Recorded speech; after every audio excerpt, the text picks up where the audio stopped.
In today's video, I'm going to show you how to get WordPress set up and ready to use. Whether you're starting a blog, creating a website for your business, or building your online presence, WordPress is user-friendly, powerful, and fully customizable. First, open your web browser and go to WordPress.com.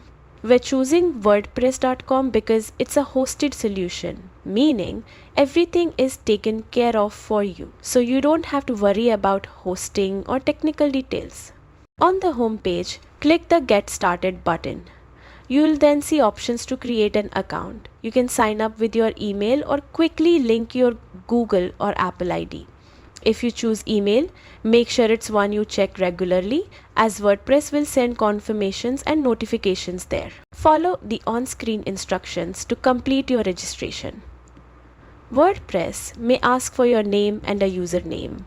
This username is how you will be identified on your site, so choose something professional, for business or creative for personal use. Once you're registered, congratulations! You now have a WordPress account and can start building your site. Explore the variety of free and paid themes to achieve the look you want. As you grow more comfortable, you can add plugins to enhance functionality, connect analytics, and optimize for search engines. Remember, WordPress is a journey. There's always more to learn and customize. Enjoy creating your site and happy blogging!